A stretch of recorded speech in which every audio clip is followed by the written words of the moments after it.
Imagine करो, तुम्हारी आंख खुलती है और तुम देखते हो कि तुम एक कॉकरोच बन चुके हो। नॉर्मल आदमी क्या सोचेगा, भाई ये क्या हो गया, डॉक्टर बुलाओ। पर हमारा हीरो ग्रेगर सैम्सा क्या सोच रहा है, शिट, आज ऑफिस कैसे जाऊंगा, बॉस बहुत सुनाएगा। ये कोई मार्वल की नई मूवी नहीं है, ये है 1915 की एक कहानी, द मेटामॉर्फोसिस। इसका राइटर था फ्रांस काफका। अक्सर लोग सोचते हैं कि काफका बस एक दुखी आत्मा था जो बैठकर सैड बॉय नॉवेल्स लिखता था, पर सच तो ये है काफका जेनजी था। उससे पहले की जेनजी एक थिंग बनी। Daddy anxiety check, social anxiety check, burnout double check. अगले मिनट में मैं तुम्हें बताऊंगा कि क्यों काफका तुम्हारा वो पुराना दोस्त है जिसे तुम कभी मिले नहीं। काफका बचपन से ही लिटिल मैन था, फिजिकली नहीं मेंटली। उसके पिता हरमन काफका एक self made alpha male businessman थे। उन्हें चाहिए था एक बेटा जो उनकी तरह लाउड हो, तगड़ा हो।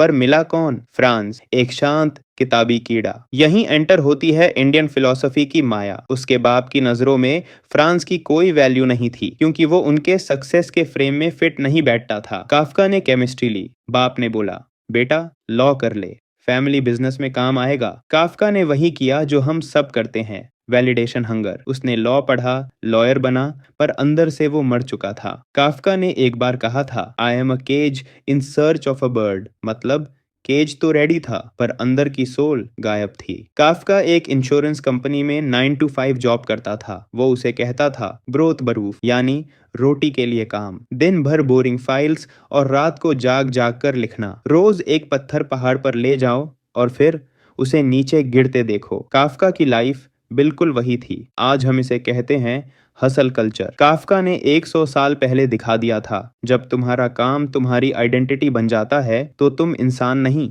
एक पुर्जा बन जाते हो। वही हुआ ग्रेगर साम्सा के साथ। जब तक वो पैसा कमा रहा था, फैमिली का हीरो था। जैसे ही कॉकरोच बना, फैमिली के लिए सिर्फ एक बोझ। अब बात करते हैं काफका की लव लाइफ की। Bro was the original ghoster. 2 बार एंगेजमेंट, फिर ब्रेकअप, फिर घोस्ट। क्यों? क्योंकि उसे लगता था शादी एक जेल है और वो प्यार के लायक ही नहीं है। साइकोलॉजी कहती है अवॉइडेंट अटैचमेंट स्टाइल। उसका अपने बाप के साथ रिश्ता इतना टॉक्सिक था कि हर कनेक्शन में उसे सिर्फ बेइज्जती दिखती थी। भाई को लगता था सेक्स एक सजा है, आज के लॉन्डो जैसे नहीं। बाबू ने खाना खाया, काफका लिखता था तुम्हारे बिना रहना दुख है और तुम्हारे साथ रहना दर है। दीप राइट। एंड में उसे डोरा मिली, एक ऐसी लड़की जिसने उसे बिना जज किए प्यार किया, पर तब तक बहुत देर हो चुकी थी। 1924, ट्यूबरकुलोसिस। काफका को पता था अब एंड आ रहा है। उसने अपने दोस्त मैक्स ब्रोड को खत लिखा, भाई मेरी सारी राइटिंग्स जला देना, कुछ मत छोड़ना। अगर मैक्स सपोर्टिव दोस्त होता